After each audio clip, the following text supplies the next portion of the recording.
they just go off. And it's like, again, another thing that you wouldn't have expected had you not picked up the phone or went out and just talked to people. In the rank and file. Too. Yeah, exactly. We're seeing it on the ground. Mm-hmm. Well, I've heard some dystopian stories. I imagine some of them are certainly true, but like in the Amazon fulfillment centers.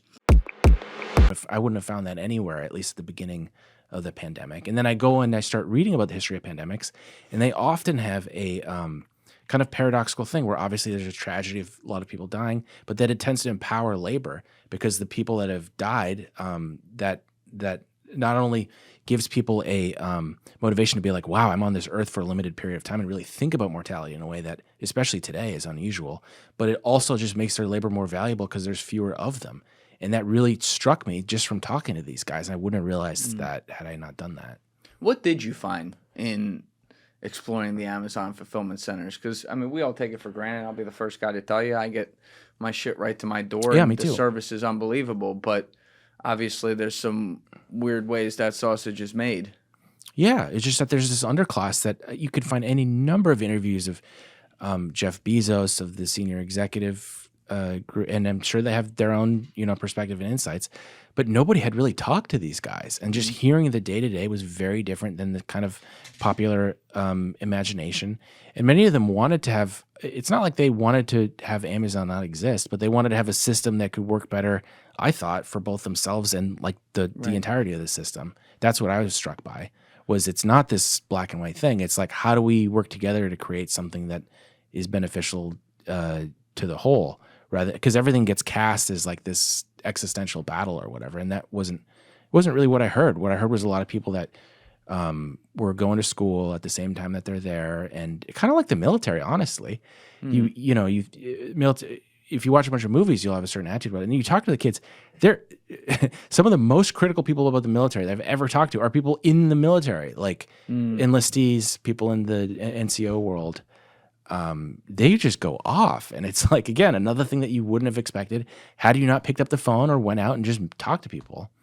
In the rank and file. Too. Yeah, exactly. We're seeing it on the ground. Mm-hmm. Well, I've heard some dystopian stories. I imagine some of them are certainly true, but like in the Amazon fulfillment centers, is there like a lot of truth that the cameras will follow people around? And some people, I've heard stories like people will wear diapers on the job so they don't have to go to the bathroom, otherwise they're going to get canned or something like that. Did you find stuff like that? So I got a bunch of leaked stuff. About the not having time for bathroom breaks problem. And what I found that really surprised me was that they had systematized this. Management was aware of it to the point that they had policies in place. And I would say the most dystopian thing I saw was that there wasn't a serious change towards giving them more bathroom breaks, or at least at the time that I was writing. This was like in the height of all that stuff, when it first started getting reported a lot. But that there were punishments for if you had, like, people were urinating in bottles and hiding them in their car, and if those bottles got found, you would get in trouble. And it's like, shouldn't there be something for where they don't have to do that? But no, you just get punished if you get caught doing it. That's crazy. Yeah. Man. They had like formal directives, an entire system around punishments related to this. So clearly management was not only aware of it, but they had a whole system for how to deal with it. None of it, as far as I could tell, was constructive. It was just this punishment. Like, it was kind of, don't let people know about it. Yeah.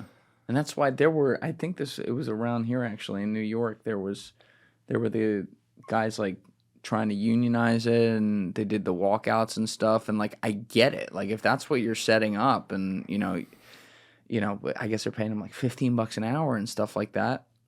Well, the problem is, so the employees make $15 an hour, but it's some huge percentage are actually contractors, and that's many of these. So they've created a contractor system where they don't actually enjoy the benefits of a formal Amazon plan. That's like the majority of their employees, yeah. So they don't really have workers' rights. Exactly, yeah. And that was a big complaint that a lot of them had. So that's how they get around it. Dystopia. Okay, I had another story about they had created some system of, like, I think they were paying people to run Amazon accounts. I don't know if you remember at the time. They had like little boxes in their, like, emojis in their Twitter bios. No. Like I work for Amazon. And they were given these like robotic lines to be like, I can't believe you're skeptical of Amazon. It's a great place to work. I love it here. And it was like an army of these guys that they had hired. And I had leaked to me like the records, like telling them, like, and they were like, oh, and maybe we're going to have a comedic, like, personality that's gonna be edgy, and they had this whole plan for how to react to this instead of just making there not be pee bottles. Yeah. It's just have all of these kind of like an army of Amazon influencers, basically. Yeah, they probably hired slave labor in the Philippines to do it too. They didn't even give U.S. jobs to that one. Jesus Christ. But also, I mean, not for nothing. And you see this, I'm not just picking on one guy. You see this at a lot of places, whether it be mainstream media outlets or, places that disseminate information. It's always follow the money. Like a guy like Jeff Bezos owns the Washington Post.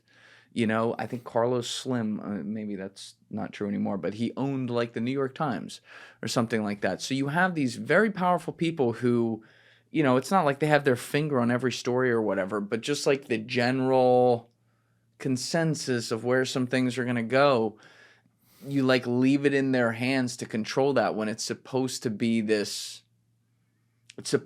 system of just informational gathering and reporting, and now you've injected rich people into it. Yeah, it's funny you say that. That was the precipitating event that caused me to leave The Intercept. I did a story about an Amazon or a Bezos Foundation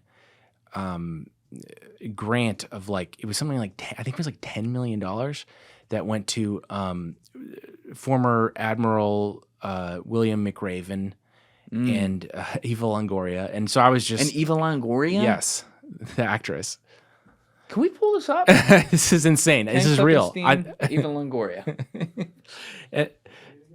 And Ken Klippenstein, Eva Longoria. I just saw this. I'm like, these guys don't have enough money? You can't think of anyone to give a charity grant to that would make better use of it than William McRaven. Yeah. And so... read this. That's a great title, bro. Read the story The Intercept tried to kill. That was right after you left, right? Yep. And so this is the precipitating thing. So the general counsel at our company at The Intercept said, "Oh, you're criticizing a billionaire for a donation that's kind of similar to the billionaire that funds our media outlet." I mean, he's saying this to my editor at the time, not to me. And who was that billionaire? Sorry? Who was that billionaire funding Intercept again? What's his name? Pierre Omidyar. So it's like a billionaire philanthropist that gave money. He to sounds Intercept. like a rich guy. Yeah, exactly. Yeah.